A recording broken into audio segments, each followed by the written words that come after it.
بسم الله الرحمن الرحيم. الموضوع اليوم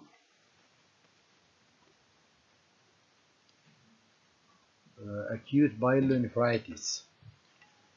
Today we will speak about acute pyelonephritis, and we have also other small topic, polycystic kidney disease. Acute pyelonephritis, from the definition, the case is an acute. That means on pyelonephritis, that means bacterial invasion of the renal parenchyma. This is the definition of acute pyelonephritis. If the bacteria invasion of the renal parenchyma has been manifested, it's not a serious problem. It can be curable when it's still acute. But we have to consider that this patient, if not treated, they can develop urosepsis, sepsemia, and then even septic shock. And septic shock is not a serious problem. It's a very serious problem, leading to disseminated intravascular coagulopathy with its consequences. So, from the definition, we have to consider any patient with acute pyelonephritis if he is having the following clinical manifestations.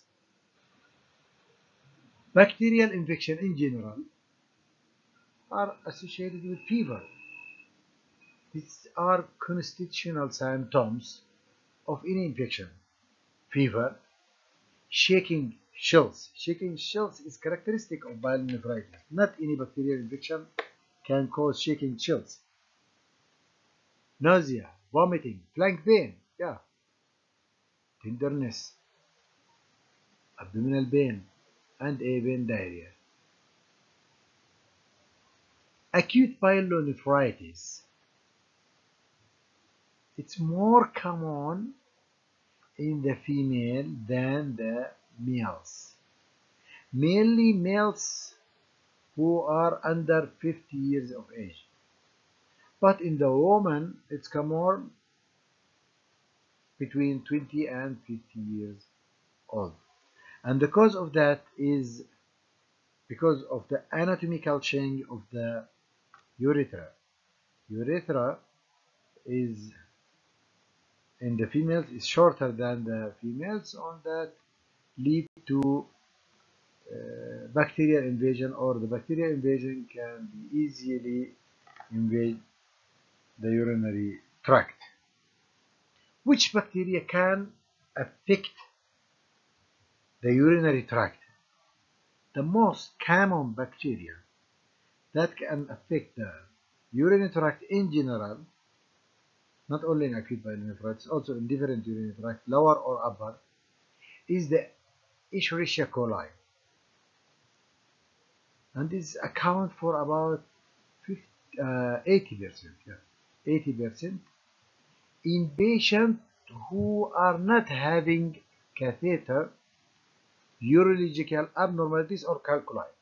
In patients who are having catheter, urological abnormalities, or urological invasion, these people can develop acute pyelonephritis due to Staphylococcus aureus. So as example, when we do a cystoscopy and the patient has developed after cystoscopy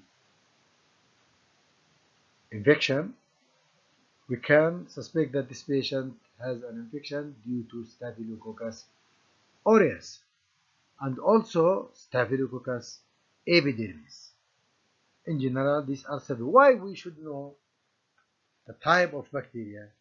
Because the management can be differentiated.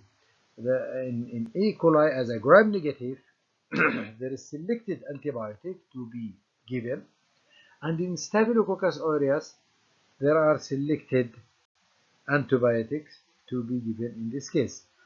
When we know that this patient has undergone an instrumentation or surgery, we will consider Staphylococcus, so we will give antibiotic For Staphylococcus, when this patient is not having instrumentation, catheterization, calculi, urological abnormalities, and this patient developed acute pyelonephritis, we should consider that Escherichia coli is the most common, and we have to consider it and manage it.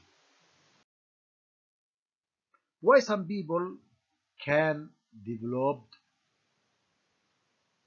pyelonephritis or more likely to develop pyelonephritis, and others are less likely to develop pyelonephritis. Here we will mention some risk factors, and we should know these risk factors when we are taking history. Proper taking history of patient suspected to have acute pyelonephritis can help us in the diagnosis. Risk factors: that the patient is female. This is a main risk factor because, as I mentioned before, female urethra is prone to colonization with bacteria because of its short anatomical. Sexual intercourse. So long the patient is undergoing with sexual intercourse, so this will cause the introduction of bacteria to the urethra or to the urinary tract, causing urinary tract infection in general, not only acute pyelonephritis, cystitis, urethritis, and also acute pyelonephritis. Patients who are using spermicidal compounds. Spermicidal compounds, these are compounds leading to the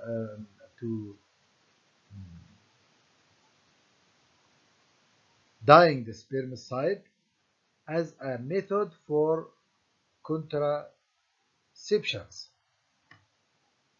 If the patient is using spermicidal compounds or spermicide-coated condoms, it will lead to increased colonization of vagina with E. coli, Escherichia coli. And as we mentioned before, Escherichia coli is the most common cause of urinary tract infection. Male patient of course, who are having obstruction, mainly due to prostate hypertrophy, are prone to develop urinary tract infection, including acute pyelonephritis, HIV infection with CD4 of less than 200 per liter. That means AIDS patient here. AIDS patient, as we know, they are immune compromised patient, so by this patient it's easier for this bacteria to be colonized, causing urinary tract infection, including acute pyelonephritis. Lack of circumcision. In Muslim countries, circumcision is essential, but in other countries, Christians are not circumcised, or circumcisions is not done by them. But in Muslims, as I told, it's essential. So when the patient is not circumcised, the bacteria will be colonized between the glans penis and the foreskin, and then enter to the urethra, to the urine bladder, urinary tract in general, causing pyelonephritis or acute pyelonephritis. Pyelonephritis risk can be reduced in certain situations, and we are advised patients who are doing intercourse to void after the sexual intercourse, here reducing the risk of cystitis and consequently pyelonephritis. And patients who are urinating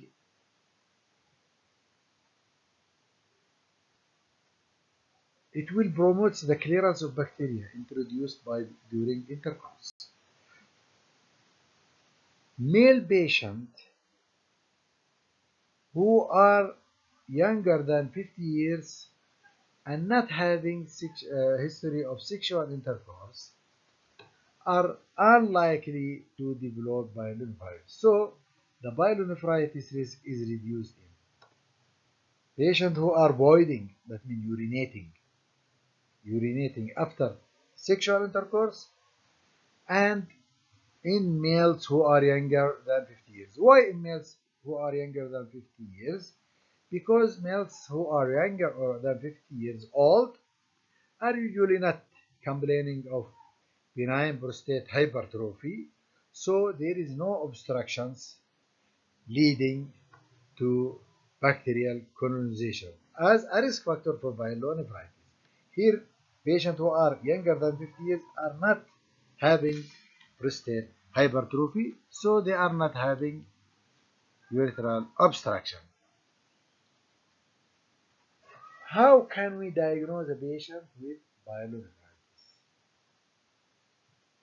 When we suspect that this patient is having pyelonephritis, urine analysis and urine culture is essential.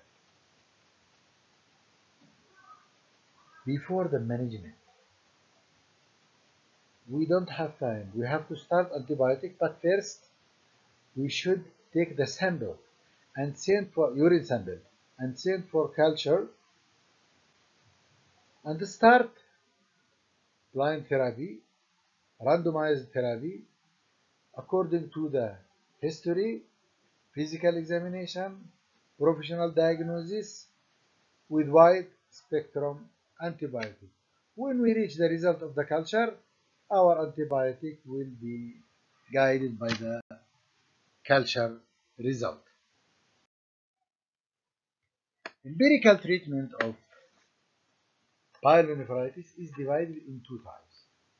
Acute uncomplicated pyelonephritis. Here, it's usually due to E. coli. So we have to consider E. coli. And the best drugs for treating or for controlling the Escherichia coli infection are the quinolones. Ciprofloxacin is effective. Levofloxacin is also effective. Ciprofloxacin can be given 500 mg twice daily for 14 days.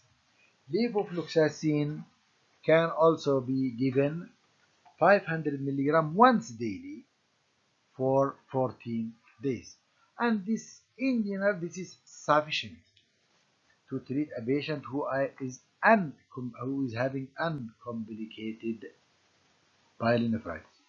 Uncomplicated, what that mean uncomplicated? That means acute pyelonephritis without complications, without sepsis, septicemia, urosepsis. Complication of acute pyelonephritis is urosepsis, septic shock. So when the patient is not having urosepsis or septicemia, we say this patient is having uncomplicated pyelonephritis and can be treated at home with oral therapy, ciprofloxacin or levofloxacin. If the patient is having complicated, that means he has a picture of urosepsis or suspected, even in suspicion, the patient should be admitted to hospital and parenteral therapy, IV therapy, should be started. We cause empirical therapy, as I mentioned before. Don't wait till the culture result come. You will lose time and the patient will develop complications. And cephalosporin plus aminoglycoside is an option, or imipenem is another option. We can start with one of these two drugs till we get the culture result. so the patient will receive the antibiotic according to the culture results for up to 3 weeks. 3 weeks should be given the cultures as the culture results, or when the culture results is available. We know that in different women, pregnant women, are on risk to develop urinary tract infection, and we should not delay in treating patients with UTI in general, mainly acute pyelonephritis, who are pregnant, because these ladies can develop urosepsis anytime and can be complicated, and the complication can also affect the fetus and the mother and the fetus at the same time. And this can be this is unacceptable. Patient who is pregnant and has pyelonephritis, whether she is complicated or uncomplicated, should be admitted to hospital. And parenteral antibiotic therapy should be given. We should use here the antibiotics that are safe for pregnancy. Cephalosporins, all types of cephalosporins are safe in pregnancy. Extended spectrum penicillin, as example, piperacillin is also safe and effective in pregnancy. So in pregnancy, complicated or not complicated, hospital admission, IV therapy, parenteral antibiotic should be given. Choose antibiotics that is safe in pregnancy. Here is to advise cephalosporin, any type of cephalosporin, or extended spectrum penicillin such as piperacillins.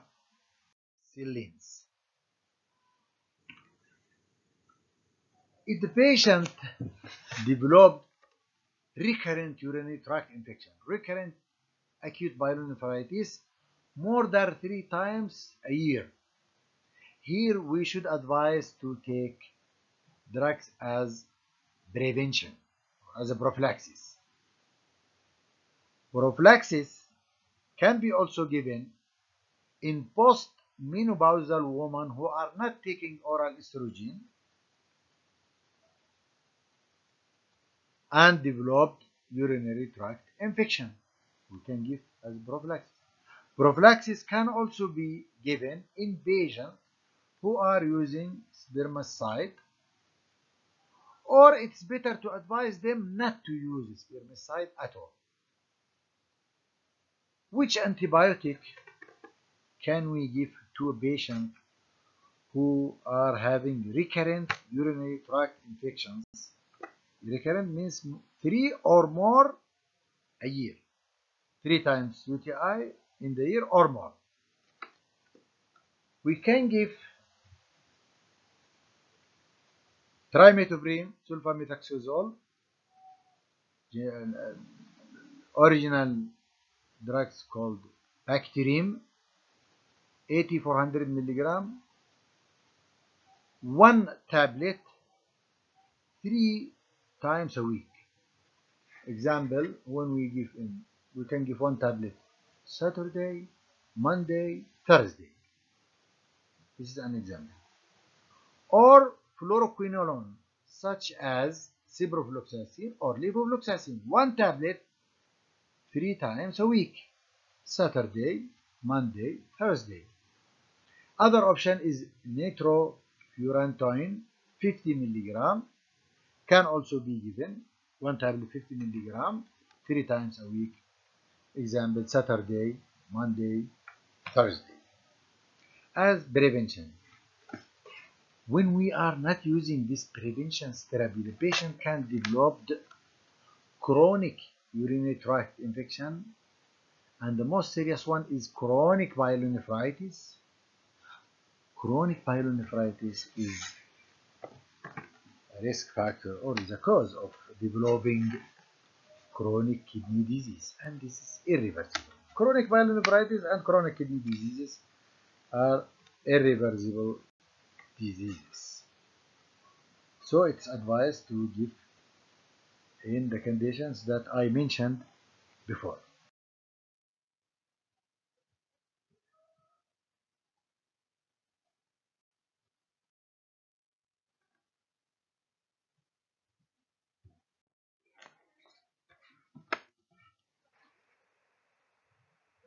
We will further go on this lecture with cystic kidney disease. What is cystic kidney disease? Cystic kidney disease refers to a heterogeneous group of hereditary and acquired disorder characterized by the presence of unilateral or bilateral renal cyst. That means cystic kidney disease is a manifestation of uni or bilateral renal cyst. Anyone who is having bilateral or unilateral cyst, kidney cyst, we call this patient is having cystic kidney disease.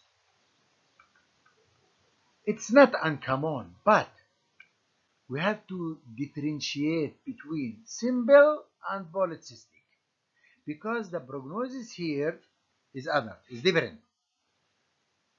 Not in one who is having cyst on kidney, he will develop serious complication.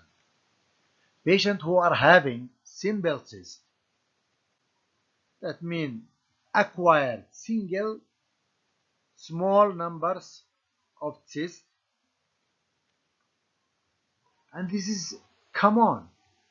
It's not less than 50% of patients older than 40 years are having simple cysts, but it can be harmless.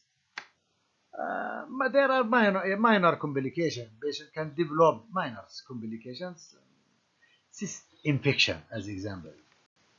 But in polycystic kidney disease, polycystic kidney disease should be properly considered.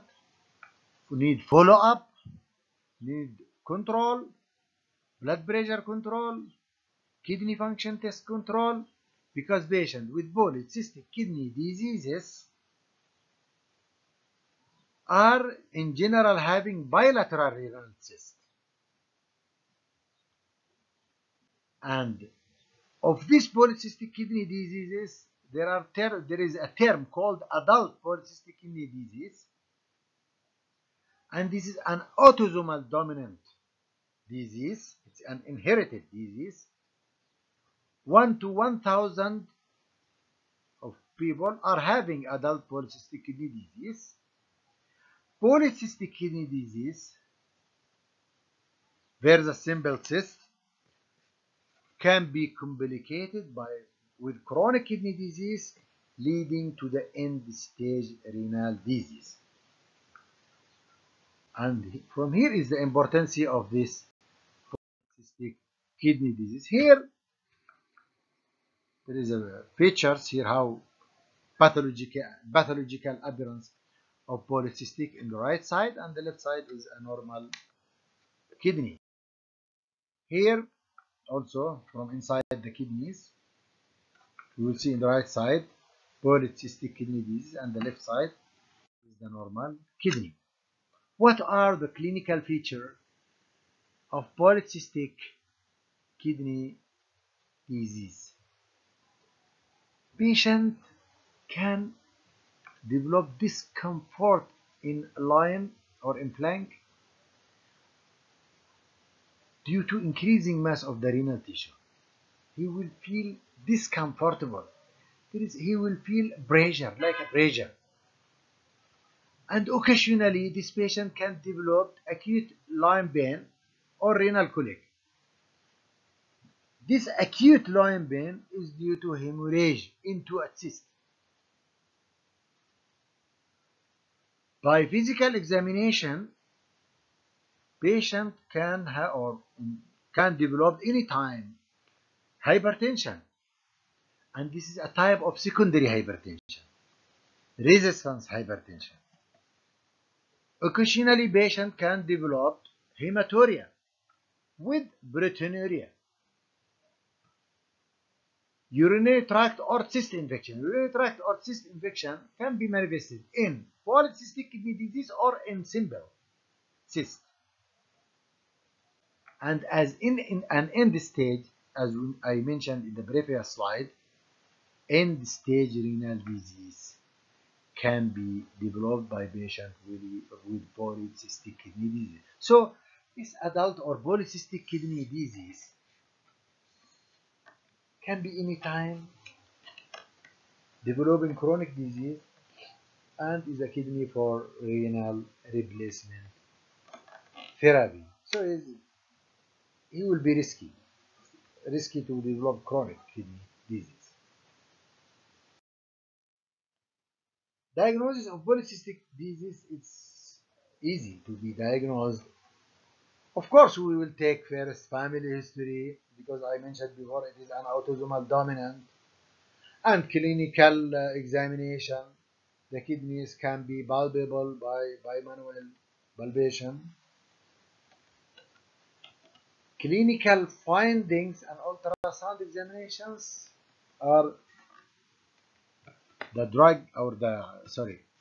investigation of choice in patients suspected to have cyst. If we would like to be more accurate, we can do an MRI. MRI is advised better than CT because CT need contrast, radio contrast, and this radio contrast can harm the kidneys. So we will use the ultrasound, and this is a very good option, or MRI can be, or the cyst can be detected by MRI, and it's advised to do it better than CT. As I mentioned, radio contrast can harm the kidneys.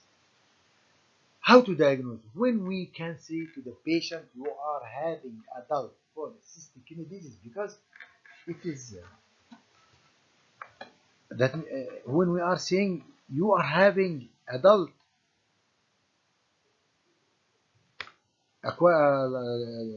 polycystic kidney disease, that means you should go on follow-up, long-term follow-up, long-life follow-up. This patient can develop chronic renal or chronic kidney disease anytime. But we need first diagnosis. We need criteria to tell him you are having polycystic kidney disease and you should undergo a long-term follow-up or lifelong follow-up. The following criteria, if the patient meets the following criteria, one of the following criteria, we will call him, we will say him, you are having adult polycystic kidney disease. If the patient is in the age between 15 to 39 years and he is having 3 or more cysts, unilateral or bilateral, that means if he is having 4 cysts in his right one, only right side, and his age is between 15 to 39, example, his age is 20, and he has 4 cysts in his right, he is having adult polycystic kidney disease.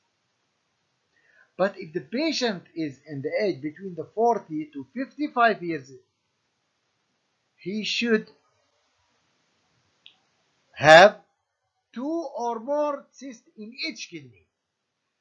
Example, if the patient is 45 years old and he is having 3 cysts in his right side and 2 cysts in his left side, he is having adult polycystic kidney disease. But if he is 45 years old and he is having 3 cysts in his right and no cyst in his left, he is not having adult polycystic kidney disease. Okay? Understand now?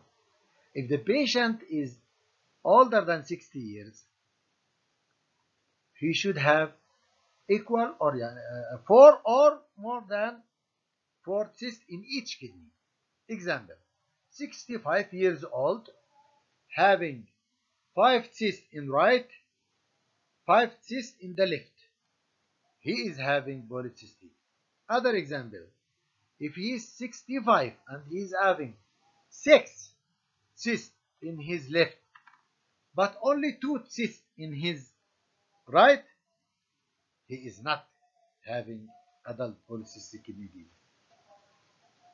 Both kidneys should be affected, and both kidneys should have more than 4 cysts in each kidney if the patient is older than 60 years old. Management. We can. There is no curable for this patient. Curable only if there is transplantation later on, but this will happen later on, later life. But we have to control the progression of complication. How can we control? Good blood pressure control is essential.